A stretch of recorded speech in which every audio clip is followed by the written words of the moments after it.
तो अभी बाहर का मौसम भी ख़राब हो रहा है और हमें रूट चेंज करने के लिए भी बोल दिया गया, क्योंकि जैसे अभी सिचुएशन चल रही है, मतलब नॉर्थ स्ट्रीम में जो भी डिज़ास्टर हुआ है, Boiling cauldron. The busy Baltic Sea bursting with gas from ruptured Russian Nord Stream reinforced pipelines. North stream की हर कोई बात तो कर रहा है, बट नॉर्थ स्ट्रीम में होता क्या है और क्या किस चीज़ की गैस लाइन थी ये, जिसकी डिसरप्शन से, चाहे वो आप कह लो साबोताज, अब नेचुरल डिज़ास्टर की वजह से या फिर अर्थक्वेक की वजह से या फिर शिफ्टिंग ऑफ प्लेट्स, मतलब एक तरह से अर्थक्वेक की, या फिर किसी और प्रॉब्लम की वजह से वो गैस लाइन में लीकेज, जो कि एक नहीं दो तीन चार अब होल्स हो चुके हैं इस पाइपलाइन में। तो लीकेज का रीज़न और क्या लीक हो रहा है इसमें यूरोपियन कंट्रीज़ में, तो क्या उनके लिए मुश्किल है, तो आज की वीडियो में हम ये देखेंगे। तो विल बी बैक।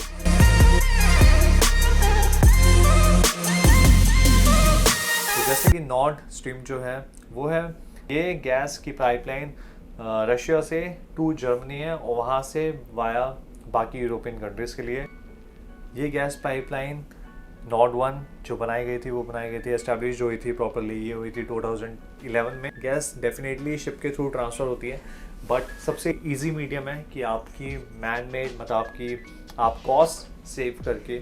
आप शिप को या चार्टर को पैसे ना देके आप पाइपलाइन कंस्ट्रक्ट करवा दो, उसके थ्रू आप। अब इस पाइपलाइन में मंडे को, मतलब एक वीक हो चुका है, आज संडे है तो मैं वीडियो बना रहा हूँ, रात को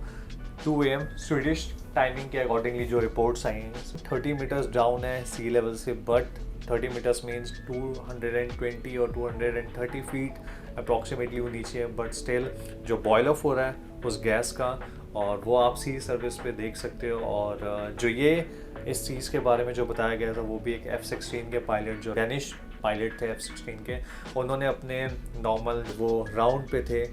तब उन्होंने देखा कि हाँ कुछ उनको लीक दिखाई दी, तो उन्होंने रिपोर्ट किया, और उस लीक के बाद से अब तक 4 लीक्स हो चुके हैं, मतलब अब कल फिर से एक 4th लीक हुई है पाइपलाइन में। तो फर्स्ट, सेकंड वाली जो लीक हुई थी वो एकदम से उसी दिन सेम डे हुई थी,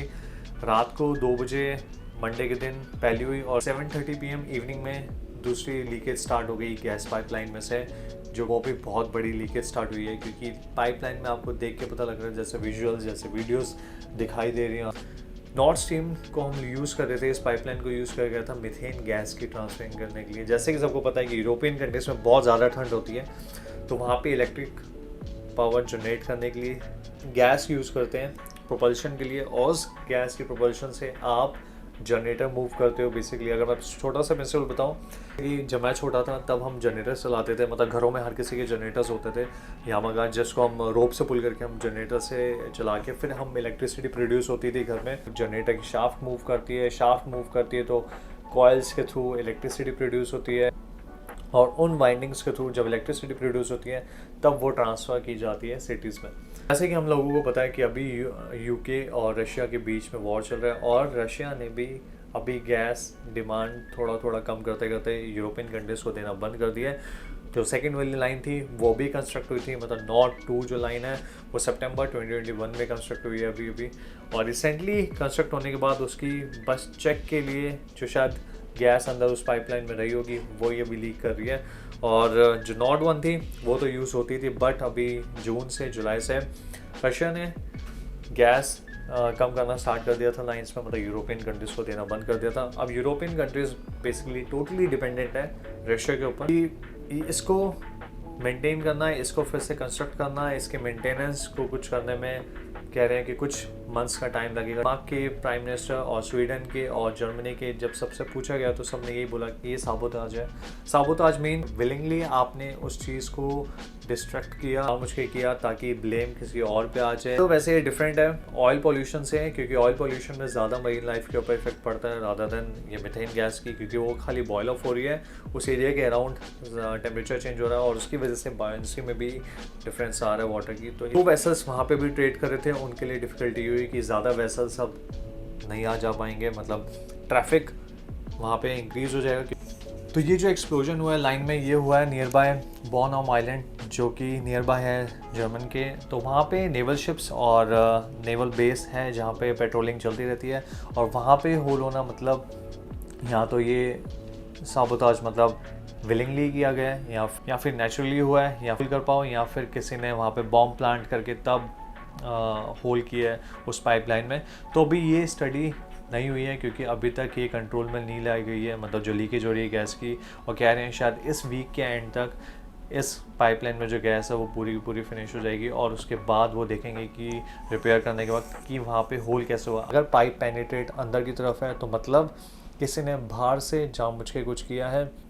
तभी पाइप अंदर की तरफ बेंड है, या फिर अगर अंदर से बाहर की तरफ पाइप बेंड है इसका मतलब हाँ लाइन में कुछ डिस्ट्रप्शन हुई थी या कुछ प्रॉब्लम हुई थी लाइन में, या फिर किसी ने ब्लो बैक मारा है, मतलब किसी ने हाई प्रेशर के थ्रू लाइन को प्रेशराइज करके फिर लाइन में लीक हुआ ही है। और as per the reports NATO के नॉर्थ अटलांटिक ट्रीटी ऑर्गेनाइजेशन, जिन्होंने कहा है सीधा सीधा कि ये साबोताज है, मतलब किसी ने विलिंगली ये लीक की है, ये कभी नेचुरली नहीं हो सकती। क्यों उन्होंने भी ऐसा क्यों कहा? क्योंकि जो ये लाइंस हैं ये कोई नॉर्मल लाइंस नहीं है, इसमें जो मेटल यूज़ किया गया है वो 40 mm या 50 mm तक की थिकनेस वाली प्लेट है मेटल की, और उसके बाद इसके ऊपर 6100 mm या 6200 mm के अप्रॉक्स की एक कंक्रीट की वॉल बनाई गई है कि इतनी ईजिली नहीं हो सकती। अगर कोई ब्लास्ट भी होता है तो वो इन चीज़ों में ईजिली नहीं हो सकता क्योंकि इतनी प्रोटेक्शन लेयर के साथ बनाया गया था। तो इतना लीक करने के लिए और इतने बड़े बड़े,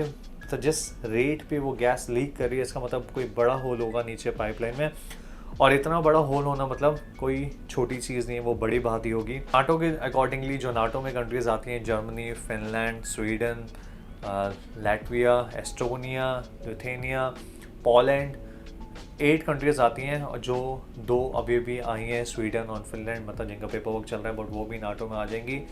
तो इनमें से कोई नहीं हो सकता है। ये बोल रहे हैं कि हम तो अपनी कंट्री में बल्कि गैस लेना चाहते हैं क्योंकि अब विंटर्स आने वाले हैं, पीक टाइम चल रहा है और विंटर्स आने वाले हैं इन कंट्रीज़ में, तो वो नहीं करेंगे ऐसी चीज़, बट वो ब्लेम कर रहे हैं इनडायरेक्टली रशिया को। अब रशिया भी अपनी गैस फर्म में, क्योंकि जिन्होंने बिल्ड किया गैस ये पाइपलाइन वो है गैसप्रॉम एक लीडिंग कंपनी है जिन्होंने ये गैस पाइपलाइन बिल्ड की है, और काफ़ी ज़्यादा कॉस्टली ये गैस पाइपलाइन थी। इसके साथ साथ रशिया के मेजर शेयर्स हैं गैसप्रॉम में, तो वो कह रहे हैं कि हम इस गैस पाइपलाइन को नहीं ऐसे डिस्टर्ब कर सकते हैं, या हम इतनी बड़ी लीकेज करवा के हम खुद अपनी और डेफिनेटली ये बात भी है क्योंकि मीथेन बहुत ज़्यादा कॉस्टली होती है। दोनों लाइनों के थ्रू जो एक्सपेक्ट किया जा रहा था कि नॉर्ड 1 नॉर्ड 2 2 लाइनें 110 बिलियन क्यूबिक मीटर गैस, मतलब बहुत ज़्यादा गैस लोड करके ये पाइपलाइंस 50 साल तक पहुँच, तो ये कहा जा रहा था कि यूरोपियन कंट्रीज़ को ये सप्लाई करेंगे। बट अब जब ये लीकेज हो गई है तब यूरोपियन कंट्रीज़ के लिए मुश्किल है क्योंकि उनके पास गैस टरबाइन नहीं है। जो उनके पास गैस टरबाइन थी वो उन्होंने कनाडा को दी हुई थी ठीक करने के लिए। अब वो कनाडा से मंगवा रहे हैं अपने गैस टरबाइन ताकि एटलीस्ट वो पीक विंटर्स में अक्टूबर नवंबर में वो अपनी गैस टरबाइन को स्टार्ट कर पाए। उनके पास गैस टरबाइन नहीं आ पाती तो उनके लिए प्रॉब्लम ये होगी कि उनको या तो वेस्ट कंट्रीज से गैस मांगनी पड़ेगी और या फिर ऑस्ट्रेलिया, चाइना, ईस्ट कंट्रीज़ जो हैं उनसे उनको गैस की डिमांड, मतलब गैस की प्राइसिंग पूछनी पड़ेगी। और डेफिनेटली जब आप ज़्यादा दूर से गैस मंगवा रहे हो तो फ्रेट रेट आपकी कॉस्टिंग ज़्यादा हो जाएगी क्योंकि आपको एक काफ़ी दूर से किसी और कंट्री से आपको गैस सप्लाई करवानी है अपनी कंट्री में। मतलब कितने दिन तक उनके पास ट्रांसपोर्ट होगी ताकि वो अपने स्टोरेज टैंक्स में स्टोर कर पाएँ गैस को। ये भी एक बहुत बड़ा क्वेश्चन है कि वो कितनी गैस चाहते हैं और कितनी जल्दी उनके पास आएगी। गैस ट्रांसपोर्ट नहीं होती यूरोप में, तो यूरोप में ना इलेक्ट्रिसिटी होगी और ना वहाँ पे एम्प्लॉयमेंट होगी। इन्फ्लेशन बहुत ज़्यादा हो जाएगा और जैसे कि पता है कि यूरोप में अगर कोई चीज़ की डिमांड बढ़ रही है, मतलब उसका इन्फ्लेशन ऊपर जा रहा है, तो पूरा all around the world inflation ऊपर जाता है, हर चीज़ की डिमांड बढ़ने लग जाती है। जैसे हमें पता है कि वॉर की सिचुएशन में, रशिया और यूक्रेन की वॉर की सिचुएशन में हर चीज़ की डिमांड पर डे, एक पर पर्सन की जो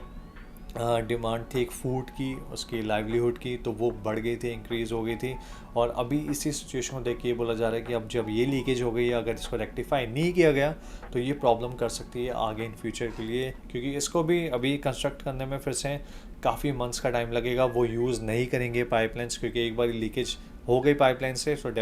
और अभी भी फर्दर नोटिस के लिए हम वेट करेंगे कि हमें कहाँ मूव ऑन करना है, हमें कौन सी कंट्री जाना है। गैस लोड करने के लिए। सो अभी कुछ पता नहीं है, बट ये सिनारियो सही में बहुत ज़्यादा डिस्टर्बिंग था सबके लिए, क्योंकि सबको लगा कि शायद छोटी सी गैस लीकेज है, एक गैस लीकेज है, बट फिर 2, फिर 3, फिर 4। एंड आई होप कि ये गैस लीकेज जल्दी से जल्दी ठीक हो जाए, ताकि